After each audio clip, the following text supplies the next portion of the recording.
Okay, in this video, we'll be taking a look at the personal insight questions, or PIQ, specifically for UC transfer. And we'll be looking at what to include, what not to include, basic ideas and strategies for structure, and then also looking at that first, most important question, that required prompt of how have you prepared for your major. So as we jump in, really important, it's not a writing test. They're not looking to see how skilled you are as a writer. They're not looking for you to include every fancy word that you've ever learned. They're really just hoping that you can kind of convey some of these aspects here. So you have, a really good GPA. You've done all the courses well, and this is that last piece to really share with them who you are, what have you been through and gained along the way, what are some of the things you've had to work through or overcome. How do you handle adversity, life's challenges, and then some of the goals you're working toward in your life, and specifically what motivates you. So remember, it's okay to have some grammatical mistakes. You're really just trying to convey with them or convey to them sort of some of these ideas, though. These are some of the things they're looking to see, though. So a lot of students are really reluctant to share things like their failures, or fears, and these can be really good things to write about because they want to see that you're a human being. They want to see that you've struggled. They want to see how you've handled that struggle. And the ones I've highlighted here, what are some of the ways that you've attempted to grow? How have you stepped out of your comfort zone? They really want to see students that are out sort of really driven and motivated, trying to open up opportunities for their career, as well as really find different ways to maximize their potential and grow as individuals. So this is, especially this first prompt, it's really, really important to show some of these different pieces. So these are some of the things to definitely do. Be honest, show humility, use a lot of I statements. Everything in the PIQ should be about you. And I'll come back to that many times because a lot of people make the mistake of talking about other things that are sort of outside of that center. Quotes or stories of other people, stories about their family business. None of those are helping you. None of those are helping the person who's reading your essay learn about you. So, be direct and concise, and certainly show variety in your interest in essays. We'll talk about this in a moment too. And then again, it's to your advantage to show struggle, overcoming challenges, and then the insight and hopefully life experience and wisdom that you've picked up along the way from that. Show persistence, start early. The UC application is due at the end of November. I always recommend brainstorming and having some good ideas, hopefully the summer before transfer, at least what you want to write your essays about. And then, that allows a lot of times for revision. If you're at DVC, that allows you to take your essay typically over to UC Berkeley. Even the admissions officers there often offer that service where they can help give you ideas to make sure you're on the right track. Really important to answer each question with a different story. I see the mistake where, a student will talk about, their major is programming, their greatest talent is programming. The most difficult thing they've ever been through was when they got a B in their programming class. The thing that sets them apart is that they're great at programming, and at some point, that's not going to work for you. They really want to see variety. So you have 4 different prompts, you're going to have 4 different questions, you should have 4 very different stories that highlight the uniqueness and diversity about you in a very different way. Really important to answer these questions too. Why, now what, and so what? So as an example, a student would say, I volunteered at the homeless shelter. A lot of people do. A lot of people volunteer while they're in college to get some experience on their application. Other people do it because they're really passionate about it. And so you really want to dig into those questions. Why did you volunteer? Why did you volunteer specifically at a homeless shelter? What did you learn from that experience? Do you actually care? Sort of why and how does that relate to either your major, your career goals, or how you're developing as a person? If you just say like, oh, I volunteered at the Red Cross for 100 hours, that doesn't give the reader a lot of kind of insight into who you are and the reasons behind some of your actions. So the things you're doing are important, but the reasons behind why you're doing it is often going to be more important. Another example, I struggled a lot with social anxiety. This might be that prompt of some of the things you've had to work through in life. And if the whole story is just about you struggling, that's not going to help you. So we'll get to that prompt later, but it's really about, okay, what have you done and how have you grown? So it's okay, I've tried to join more clubs. The first day I showed up, I was so uncomfortable, but I made it a goal to speak to at least 2 people. I'm taking a public speaking class, even though I don't have to, just to get more experience. And I've made it a promise to myself to raise my hand in class at least once a week, to continue to sort of improve on this area for myself, because I have a lot of goals. I want to be, big. I want to be able to do a good job in architecture, and I know that I'm going to be able to I know that I'm going to need the skill to voice my opinion. So it's really important to not just say that you're doing things, but again, the reason behind why you're doing it. So do not, and these things show up all the time. No quotes. Anytime you're using a quote, it's a wasted sentence where you could be telling them more about you. Don't use casual language. Don't use jokes. Like you don't know who's reading it. So you really want to walk sort of a very healthy, happy line right down the middle there, where anyone who's reading it is going to be able to kind of learn about you and not be put off. Humor is different. And some people are going to look at casual language as sometimes too casual.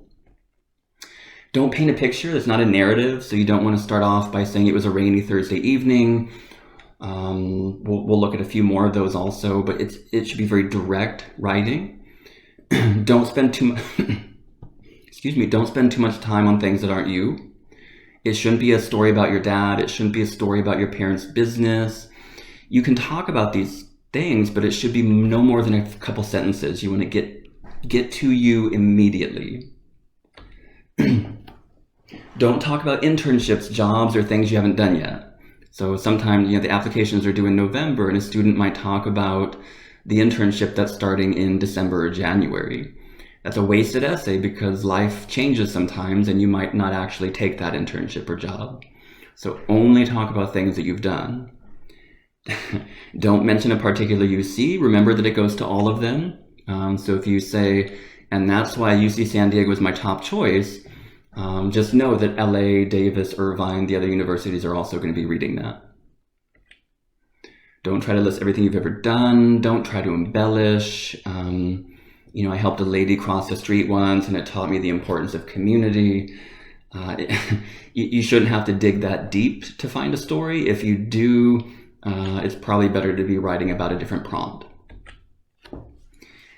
Don't attempt to show that you're perfect and have no flaws. You don't want to say things like, leadership was always easy for me. I was always incredibly gifted.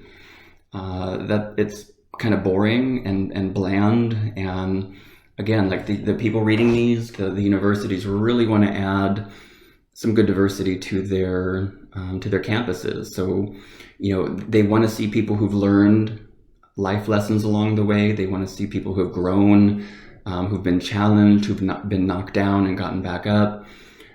So certainly think about ways to show them that you've been sort of hit a bit and figured out how to bounce back. So showing that resilience can go a long way. Definitely don't try to educate them about the major.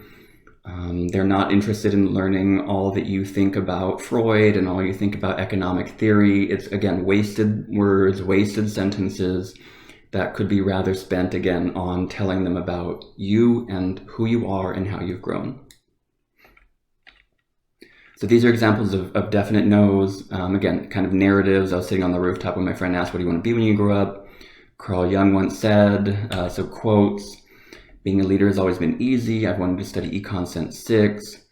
The thing I'm most proud of is my leadership is pretty boring. It's kind of, if it is that, I would want to see a very different take on it.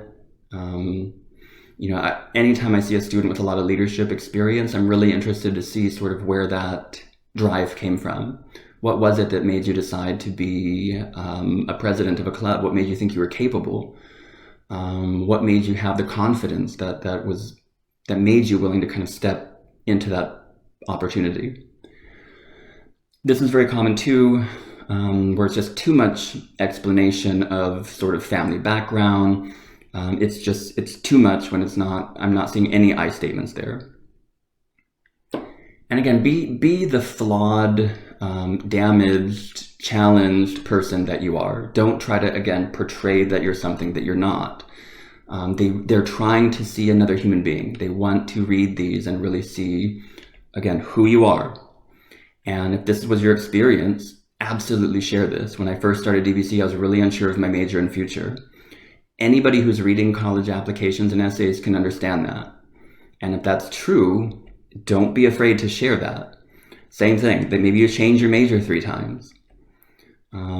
This one's very common when a student just wants to get experience. They're out volunteering and doing things that they really don't care about, but they're trying to put things on the application. And maybe in that process, you really found something that you're passionate about. And in that moment, you changed your major and you really started to sort of clarify what your career goals were. This one, especially with someone who's interested in leadership, to say that you struggled and that you failed, the first time that you stood up and wanted to give a speech as president of your club, and you really bombed it. As a reader, I'm going to be immediately interested because this person's already putting all their cards on the table in terms of sharing some of the things that have been difficult for them or something that they failed at. That immediately shows some humility, honesty, and it's a great way to sort of connect with the reader. This one too. If I'm a reader for a really good, strong university and I see someone tell me that they were never a good student in high school and that they never cared about learning, I'm going to be really interested in reading more, because tell me now how you're a 4.0 student and you think that you are interested in now applying to this UC. You were a really bad student before, and how did you turn that around? I would be very, very interested to read the rest of that story, because working with a lot of international students, one of the things in the US that they like to see is that comeback story where someone struggled, someone fell down, and what was it that flipped that switch to allow you to go from a student who didn't care about school, who got bad grades, to someone who finished up community college with a 4.0. So these can all be really good topics to write about, and things that sometimes students are a little bit reluctant to write about.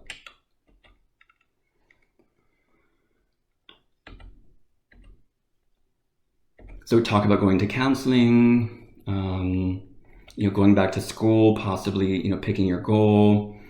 Someone who's raising a child while going to school, who's maybe spent 3, 5, 6 years at community college before getting everything that they needed. As someone who realized that after they went out and did some good volunteer work, that something clicked. That wow, now I'm really, really passionate about political science, and I switched from econ over to political econ or over to political science in general because of that one experience. So share with them some of those different experiences that have helped shape you and that have helped made you you. Now with the personal statement, and this might change at some point, but it's been fairly consistent, I think, for about the last 4 years. But one required question, and then you'll choose 3 of 7. Each is only 350 words, so you're looking at a maximum of 1,400 words total, which is not a lot. So again, you have to be pretty judicious with what you write and making sure that you're writing about you. There's no strategy. There's no perfect formula for picking the exact questions that they care about. They're giving you the option because they want to see variety. And like I said, after your GPA and after your academic planning, this is the last piece of information they're looking for. So if you're an econ major and you have all your courses done and you're landing on their desk at a 4.0, you've done everything the right way. And now this is that last piece to complete the whole package, to figure out, can you make that connection with another human being to show them that you're motivated, ambitious, and driven?